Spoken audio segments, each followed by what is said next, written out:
bahwa Blackpink itu tidak bisa mengadakan konser di Gelora Bung Karno.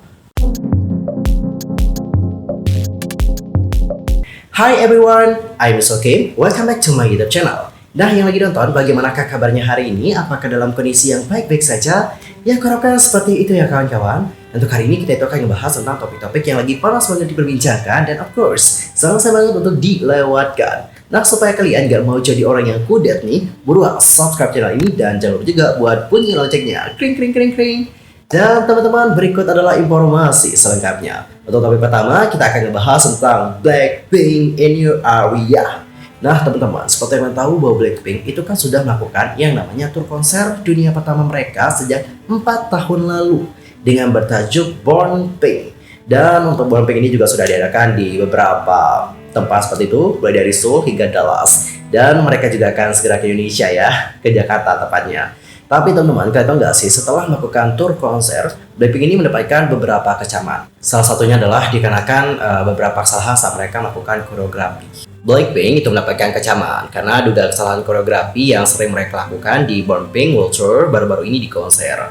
Blackpink itu juga mengadakan konser Born Pink pertama mereka di KSPO Dome di Seoul pada tanggal 16 Oktober, membuka tur dunia pertama mereka sejak 4 tahun yang lalu. Tetapi Blackpink saat ini menjadi berita utama Korea karena dugaan penampilan mereka yang kurang. Dan menurut laporan pada tanggal 3 November, video dan klip anggota Blackpink yang tampaknya merupakan koreografi mereka telah dibagikan secara online oleh penggemar asing yang tampaknya tidak senang dengan hal tersebut.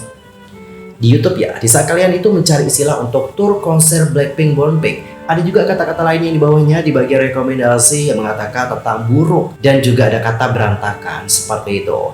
Lalu bagaimanakah respon dari netizen Korea mengenai hal yang satu ini? Langsung aja aku bacakan seperti apa komentar-komentar dari mereka. Ya, saya pikir itu adalah dikarenakan kurangnya latihan. Mungkin wajar ya hal itu terjadi karena kan mereka adalah grup yang lebih tua sekarang. Mungkin tua dalam artian senior kali ya. Sepertinya mereka fokus pada promosi individu mereka deh. And how about your opinion for this one? Nanti langsung aja sampaikan di kolom komentar. Dan teman-teman, selain itu ada juga kabar yang mengejutkan dari Blackpink. Kalian tahu gak sih bahwa seperti yang udah aku bilang pada awal tadi, Blackpink kan akan datang ke Jakarta. Siapa sih yang gak senang gitu kan? Senang banget dong. Dan aku yakin dari kalian juga sudah banyak banget yang beli tiketnya dan pengen nonton Blackpink. Tapi teman-teman, baru-baru ini kita itu mendapatkan informasi bahwa Blackpink itu tidak bisa mengadakan konser di Gelora Bung Karno. Dan mungkin ada dari kalian yang juga tidak tahu alasannya kenapa. Ya udah, aku akan langsung bacakan saja seperti apa pernyataan dari Menpora Republik Indonesia Zainuddin Amali pada tanggal 3 November yang lalu. Adapun untuk beliau mengatakan seperti ini, pasti nggak boleh dalam tanda kutip untuk yang namanya konser. Jadi semua stadion yang sudah terdaftar di FIFA dan itu sudah disetujui oleh FIFA, November ini akan mulai direnovasi. Selain itu, beliau juga menambahkan bahwa untuk stadion yang berada di sekitar Gelora Bung Karno juga tak boleh digunakan karena Indonesia telah menyatakan kesediaan ke FIFA bahwa Jakarta akan menjadi stadion utama dari Piala Dunia U20. Bahkan kegiatan sepak bola lainnya seperti home ground timnas di Piala AFF juga akan menggunakan stadion lain yang tidak didaftarkan ke FIFA untuk Piala Dunia. Dan sementara itu untuk IME Indonesia selaku promotor konser Blackpink yang ada di Indonesia belum merilis statement apapun. Dan kira-kira kemanakah Blackpink akan melakukan konser Born Pink di Jakarta? Apakah ada opsi lain? Karena kan kita tahu bahwa Gelora Bung Karno ini kan besar banget ya. Dan ini juga tentu dapat menampung banyak penonton seperti itu. Lalu dikarenakan nggak bisa di Gelora Bung Karno dan bahkan katanya tidak bisa juga di area sekitar Gelora Bung Karno, kira-kira di manakah Blackpink akan melakukan konser? Ya, ini akan menjadi PR yang besar sih buat promotornya. Dan mungkin ada dari kalian yang punya opsi, nanti langsung aja komen di kolom komentar because I want to know how about your opinion. Next, kita akan masuk ke topik yang kedua. Ini juga lagi panas banget sih, terutama di Cina. Kalian tahu nggak?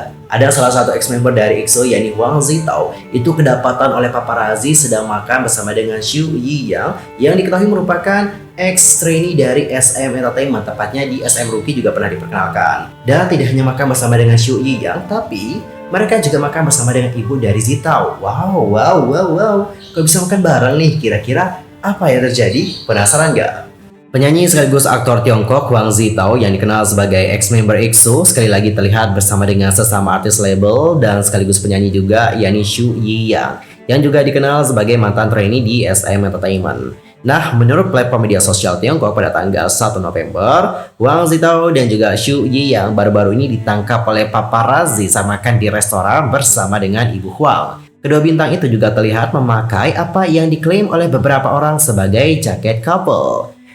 Dan for your information, baik Xu Yiyang dan juga Huang Zitao itu berada di agensi yang sama, yakni agensi Eltao Entertainment yang diketahui merupakan agensinya Huang Zitao juga. Dan mereka juga sempat dirumorkan kencan beberapa kali. Sejauh ini sih 2 kali ya teman-teman. Untuk pertamanya itu adalah pada November 2021 dan sekali lagi di April tahun ini. Dan sekarang ada lagi rumor yang kayak gini. Dan bahkan mereka juga pakai jaket couple dan bahkan juga makan bareng bersama dengan ibu. Wow. Anyway, apapun yang terjadi dengan mereka, biarlah mereka mengurus diri mereka sendiri karena mereka juga sudah dewasa. Dan ini adalah keputusan mereka, apapun yang mereka lakukan, kita sebagai penggemar hanya dapat mendukung mereka. Next, kita masuk ke topik yang ketiga. Kita akan membahas tentang Red Velvet yang sedang mempersiapkan comeback mereka. Sebagai hasil dari liputan Star News pada tanggal 28 Oktober, Red Velvet dikabarkan sedang dalam persiapan untuk merilis album baru pada akhir bulan November. Diketahui bahwa mereka sedang mendiskusikan waktu dan juga konsep spesifik untuk comeback serta sedang mengerjakan pemilihan titel dan juga B-side track, beserta dengan langkah demi langkah untuk comebacknya. Ini merupakan comeback Red Velvet setelah lebih dari 8 bulan sejak merilis mini album The Rave Festival 2022 Feel Meridian pada Maret tahun ini. Wah, gak sabar banget untuk melihat seperti apa comeback dari Red Velvet dan yaps, karena mereka juga selalu memberikan konsep yang baru dan juga tentu ini membuat kita sebagai penggemar tidak sabar untuk menantikan seperti apa konsep dan juga lagu yang akan dibawakan oleh Red Velvet kali ini. Wah, seneng banget. Akhir November katanya teman-teman. Yeay. Dan untuk topik terakhir ini agak buat kita terharu sih. Jadi baru-baru ini ibu dari mendiang Ijihan itu sudah memberikan wawancara tentang bagaimana perasaannya setelah kehilangan sang putra. Jadi pada tanggal 2 November, New Days MBC merilis wawancara dengan ibu mendiang Ijihan yang mengunjungi lokasi korban hilang dan juga ditemukan dalam kecelakaan Itaewon. Menurut laporan tersebut, ibu Ijihan keluar dengan sepatu putranya di lengannya dan teriak sambil memegang barang-barang sang putra. Dalam wawancara dengan para wartawan, ia juga mengungkapkan rasa frustasi dan kemarahannya kepada polisi. Ibu dari Ijihan mengatakan seperti ini, langsung aja aku bacain. Apa yang harus saya lakukan?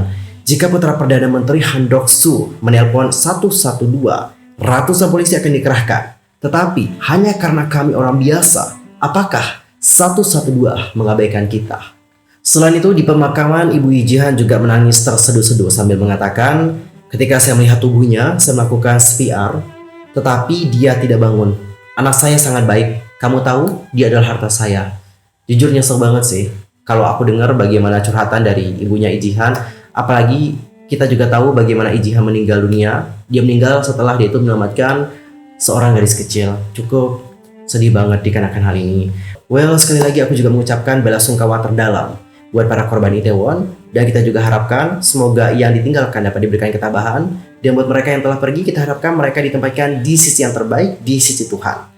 Well teman-teman, tapi tadi menutup perjumpaan kita untuk hari ini. I'm Soki pamit dan aku juga mohon maaf jika ada kesalahan baik dalam ucapan, sikap, tindakan, dan everything. I'm so sorry banget. See you next time. Goodbye.